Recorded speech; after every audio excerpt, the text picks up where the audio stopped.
तो जनाब welcome back CSS course के अंतर्गत आज है लेक्चर नंबर 25 और जनाब आज के दिन हम लोग सीखने वाले हैं सीएसएस में रिसाइज प्रॉपर्टी के बारे में कि किसी भी चीज़ को रिसाइजेबल कैसे बनाया जा सकता है।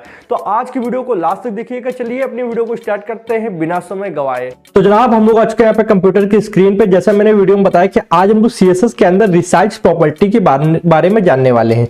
तो देखो नाम से ही पता चल रहा है कि रिसाइज कोई भी हमारे पास एक एरिया होगा जिसके अंदर कोई भी कंटेंट होगा या फिर हम लोग कंटेंट डाल सकते होंगे।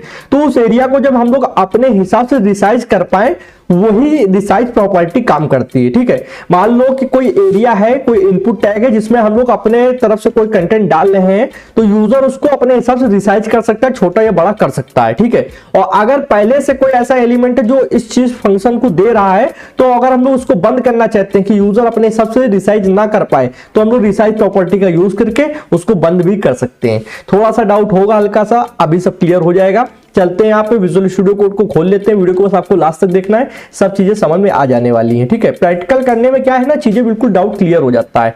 तो प्लीज आप इस वीडियो को लास्ट तक देखिए, यहाँ पे हम लोग एक एक चीज समझने वाले हैं। अभी क्या है, कल की वीडियो अगर आपने देखा होगा तो वहां पे हम लोगों ने एक यहाँ पे ओवरफ्लो प्रॉपर्टी के बारे में समझा था।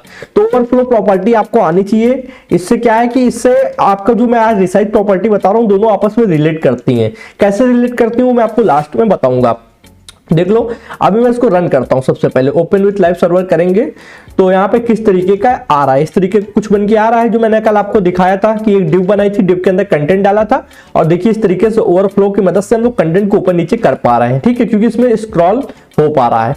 अभी देखो आते हैं यहाँ पे हमने आपको फॉर्म में टेक्स्ट एरिया नाम का टैग पढ़ाया था तो वो यहाँ पे लगा के दिखाते हैं टेक्स्ट एरिया। ठीक है, और टेक्स्ट एरिया मैंने लगा दिया। अब इसको रन करते हैं तो देखो यहाँ पे एक एरिया आ गया जिसके अंदर लोग टेक्स्ट डाल सकते हैं। ठीक है, कुछ भी मान लो मैं अपना नाम लिखना चाहूँ तो मैं अपना नाम लिख सकता हूँ।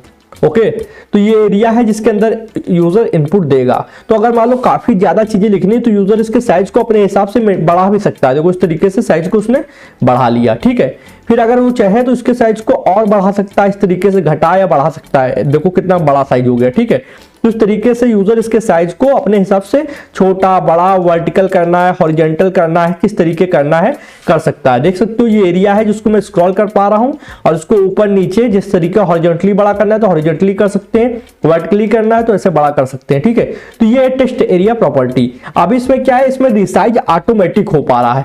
अगर मैं इसको बंद करना चाहूं कि यार ये रिसाइज ना हो, ठीक है, तो कैसे करेंगे, तो कुछ नहीं करते हैं, सीएसएस में आएंगे और यहाँ पे टैग सिलेक्टर की मदद से हम लोग टेक्स्ट एरिया टैग को सिलेक्ट करते हैं। ठीक है, टेक्स्ट एरिया जो वहां पे हम लोग ने लिखा है इसी टैग पे हम लोग सीएसएस अप्लाई कर रहे हैं टेक्स्ट एरिया पे। तो इस पर थोड़ा सा स्पेस देके आपको दिखाता हूं, ये वाला टैग है। ठीक है, तो अब आते हैं यहाँ पे और यहाँ पे कर्ली ब्रैकेट ओपन करेंगे, रिसाइज। ठीक, रिसाइज में हम क्या करेंगे, नन कर देंगे। तो नन मतलब रिसाइज जो हो रहा था अब वो नहीं होगा। अब देखो यहाँ पे जो टेक्स्ट फील्ड बन के आ रही है ये अब आप इसको रिसाइज नहीं कर सकते हो। और एक खासियत समझो, जब मैं इसको नन नहीं कर रहा हूं, मान लो मैं इसको नन को हटा दूं तो यहाँ पे आप देखना, ये देखो यहाँ पे दो लाइन बन के आ रही छोटी छोटी, यहाँ पे मेरा कर्सर रखा हुआ है और इसकी मदद से आप इनको पकड़ के छोटा बड़ा कर सकते हो। पर अगर आप यहाँ पे नन कर देते हो, ठीक है, तो यहाँ पे मान लो मैं कर देता हूं नन, अब देखो ये लाइन गायब हो जाएंगी, अब इनको रिसाइज नहीं कर पाओगे। ठीक है, अब जितना आप इनको हाइट और विड्थ दे रखे हो पहले से उतना ही ये हो पाएगा। ठीक है, तो यहाँ पे देखो कॉलम और रो जितना स्पेस दिया है उतना ही यहाँ पे आ रहा है 30 और 10 के हिसाब से, और इसको अब आप रिसाइज नहीं कर सकते हो। ठीक है, तो चलिए इतना आप समझ गए होंगे कि अगर पहले से कोई चीज रिसाइजेबल है तो उसको हम लोग रोक कैसे सकते हैं। अब मैं बात करता हूं कि किसी चीज को रिसाइजेबल बना कैसे सकते हैं। जैसे कि ऊपर एक आपका एरिया बना हुआ है, एक कंटेनर है, उसके अंदर कंटेंट पड़ा है, इसको रिसाइजेबल अगर बनाना है कि यूजर इसको अपने हिसाब से छोटा बड़ा कर सके तो कैसे बना सकते हैं। ठीक है, यूजर के लिए सब चीजें हो रही हैं तो कैसे कर सकता है।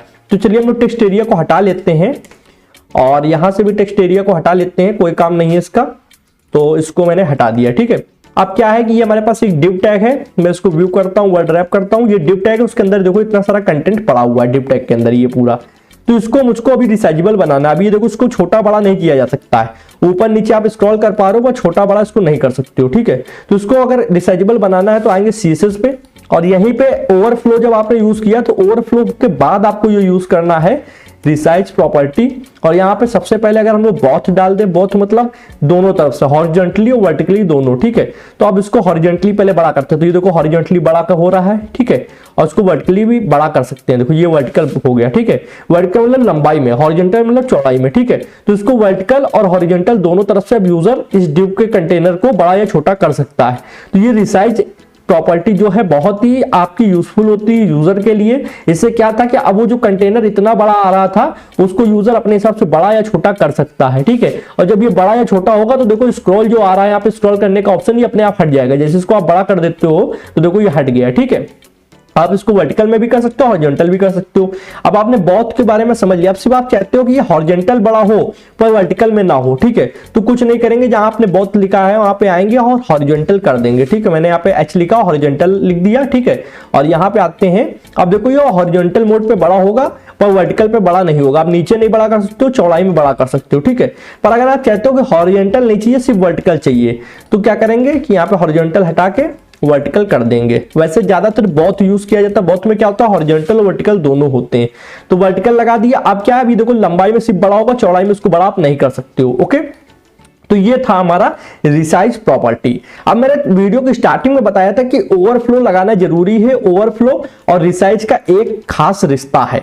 तो मैं आपको बता दूं कि जो रिसाइज प्रॉपर्टी होती है वो सबसे पहला रूल होता है कि सिर्फ ब्लॉक एलिमेंट में ही काम करेगी। आई होप आपने मेरा HTML का कोर्स पढ़ा है। अभी मैंने आपका 10 घंटे का भी कोर्स अपलोड कर रखा है, उसमें भी मैंने बताया कि ब्लॉक एलिमेंट वो एलिमेंट होते हैं जो जगह क्या होता है, पूरी जगह घेर लेते हैं। जैसे कि डिव टैग है, ये एक ब्लॉक एलिमेंट है, वो पूरी जगह घेर लेगा, ठीक है। इनलाइन के साथ ये चीज नहीं होती है, तो इनलाइन एलिमेंट में रिसाइज प्रॉपर्टी यूज नहीं की जाती है, ठीक है। तो ब्लॉक एलिमेंट जो होते हैं उनमें रिसाइज प्रॉपर्टी यूज होती है। और उसके साथ में ओवरफ्लो आपको लगाना पड़ेगा। ओवरफ्लो में आपकी जो तीन मैंने चार बताई थी, एक देखो पहला क्या होता है कि विजिबल होता है, दूसरा हिडन होता है, तीसरा ऑटो होता है, चौथा स्क्रॉल होता है, ठीक है। मैं यहाँ पे बताऊं कि अगर आप ऑटो रखते हो तब ये वर्टिकल काम करेगा, आप यहाँ पे स्क्रॉल कर देते हो तब भी काम करेगा, आप इसको हिडन कर देते हो तब भी काम करेगा। परंतु अगर आप यहाँ पे इसको विजिबल कर देते हो, ठीक है, विजिबल कर देते हो तो ये काम नहीं करेगा और ये करना भी नहीं है आपको। यहाँ पे विजिबल में ये काम नहीं कर रहा है, देखो, ठीक है।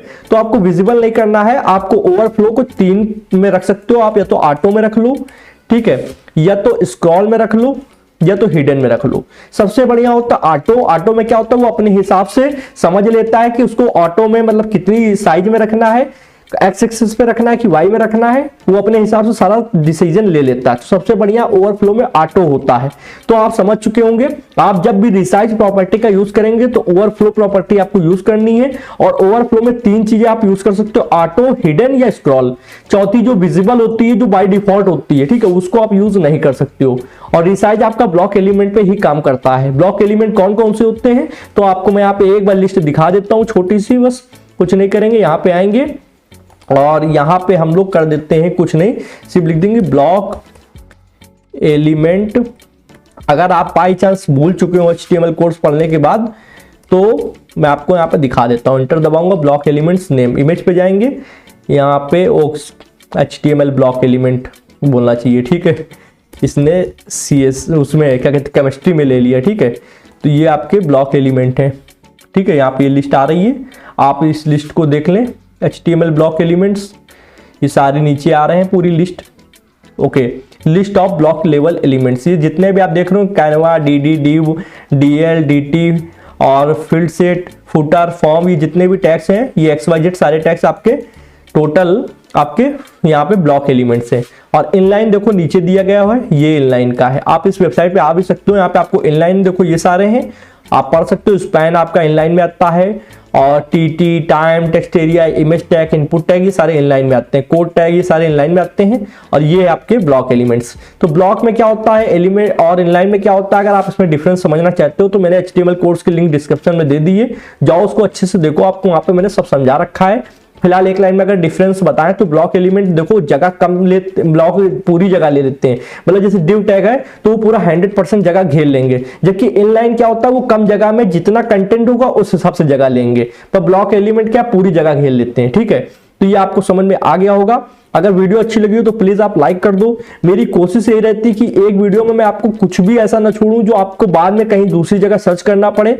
मैं चाहता तो ब्लॉग और इनलाइन छोड़ देता, मैं उसको सर्च करके ना दिखाता, पर वीडियो पे आए तो कोई कंफ्यूजन नहीं रहना चाहिए, सारा डाउट आपका क्लियर हो जाए, मेरी ये रिस्पॉन्सिबिलिटी बनती है, मैं आपको बीच में कहीं नहीं छोड़ता हूं। तो बाकी कोई क्वेश्चन हो तो आप कमेंट सेक्शन में पूछ सकते हो। इस चैनल के मेंबर बनना चाहते हो तो प्लीज चैनल को सब्सक्राइब कर लो, बेल आइकन को प्रेस कर लो, जिससे आने वाली interesting coding videos and courses notification आप लोग को मिल जाएंगी। लाइक नहीं किया हो तो कर दो यार, थोड़ा मोटिवेशन मिलती है। आज की वीडियो में जनाब इतना ही था। Thanks for watching friends. जय हिंद, जय भारत।